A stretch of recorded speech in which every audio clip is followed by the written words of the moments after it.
18 թվականին վարչապետի որոշմամբ ստեղծվեց աշխատանքային խումբ, որը պետք է ուսումնասիրեր հանքարդյունաբերության մեջ բոլոր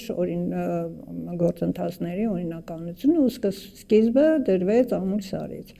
Եվ այդ հանձնաժողովի մեջ ներգրաված էին տարբեր ոլորտների գիտնականներ եւ որպես իրավաբան ես եմ ներգրաված եղել եւ հանձնական ա եղել, որպեսզի երկու շաբաթում տանք եզրակացություն կոնկրետ Ամուլսարի վերաբերյալ ինչ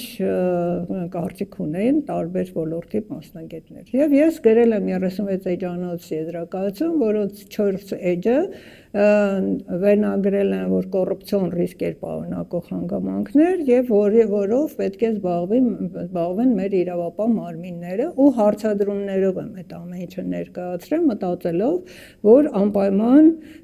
հետևանքներ կարող է ունենա, եթե ես ասեմ, որ դա կոռուպցիա է կամ չգիտեմ ինչ է, ես հարցադրում եմ ինչու է այսպես, եթե նման հանգամանքներ կան։ Եվ վերջում մենք ներկայացրել ենք բոլորս մեր այդ փաստաթղթերը, եզրակացությունները, դա եղել է փակ հանդիպում, լրագրողները ընդհանրապես չեն եղել, որպես մի օրինակ ներկայացնում եմ, որ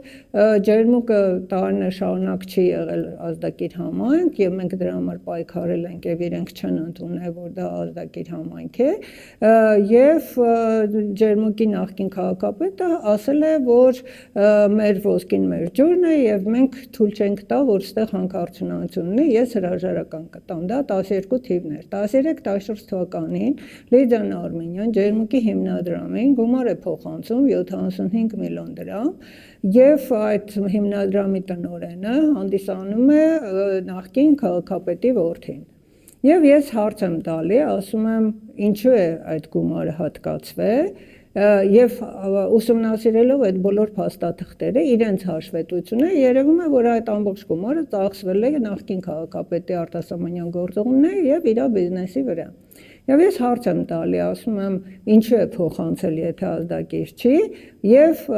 ինչու են հենց անձնական նպատակների համար օգտագործել, արդյոք սա կոռուպցիայի նոր ձև չի։ Ու այս հիմքով իրենք Լիդիան Արմենյան դիմել է դատարան, բայց շատ խորամանկ քայլ են արել ու ներկայացրել են հայց նշելով այլ հասցե, ու ես ոչ մի ծանուցում չեմ ստանում։ Ես գնում եմ այդ դատական նիստին, ներկայացնում եմ իմ անձնագիրը, որ իմ հասցեն ուրիշ է, իմ ստորագրությունը, որ ես այլ ստորագրություն ունեմ, ու ապացուցում եմ, որ ես ընդհանրապես ոչ մի բան չեմ ստացել, ու միջնորդում եմ, որ նորից նախնական քննություն սկսվի, որպեսզի ես հնարավորություն ունենամ որևէ փաստաթուղթ ներկայացնելու։ Մինչև օրս ես այդ միջնորդության պատասխանը չեմ ստացել, ոչ դրական, ոչ բացասական, այն դեպքում, որ բոլոր միջնորդությունները պետք է քննվեն դատարանի կողմից եւ որոշում կայացվի։ Եվ հետաձգվում է այդ նիստը եւ հաջորդ նիստին, քանի որ այդ կոവിഡ്ի համաճարակներ եւ բարձր ջերմություն ունի, ու եթե նույնիսկ գնա այդ նիստին, իսկ շենք չէին թողնելու, որտեվ ստուգում էին ջերմաչափակար եւ այլն, ես գրում եմ իրենց ու խնդրում եմ, որ հետաձգեն, ու պարզվում է, որ չեն հետաձգել, ու միանգամից որոշում են կայացրել, իրենք պահանջել էին 1 միլիոն դրամ եւ հերքում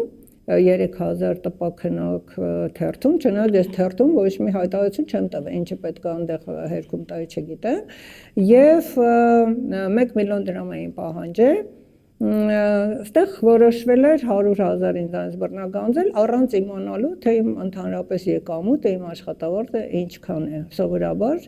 սա ոչ թե նյութական տուժ է, այլ սա հեղինակության կամ իրենց, չգիտեմ, իմիջի վերականգնման նպատակ ունի ու հերքումը մի նպատակ ունի, իսկ այս գումարը որպես կողքի օժանդակ ավելի բան է, ոչ թե հենց պատիժ, որ գերազանցի իմ բոլոր եկամուտները, համենայն դեպս նման վճռ է կայացվել, ես բողոքարկել եմ վերաքննիչ դատարան, վերաքննիչ դատարանը ուրեմն որոշում է կայացրել գրավոր ընթացակարգով քննություն տանելու եւ ինձ չի ուղարկի այդ որոշումը, որպեսզի ես կարողանամ դատանի կազմի նկատմամբ բացարք հայտնեմ կամ միջնորդություններ անեմ եւ ես այդ որոշումը ստացել եմ արդեն հիմնական որոշումից հետո, այսինքն ստեղ էլ իմ մասնակցության իրավունքը խախտվել է։ Այն ինչ որ մեր համանadrությամբ է ամրագրված, մեր քաղաքացիական օրենսգրքով եւ մարդու իրավունքների եվրոպական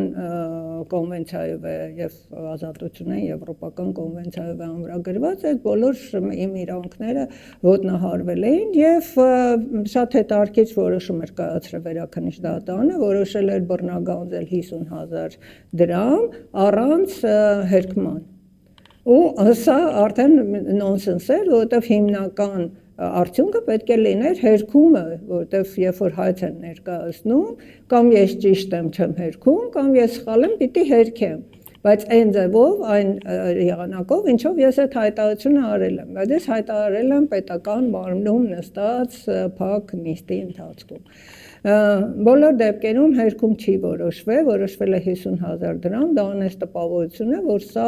վարչական տուգանք է ինձ նշանակվել, թե ինչ պատիժ է նշանակվել, որը չի նախատեսված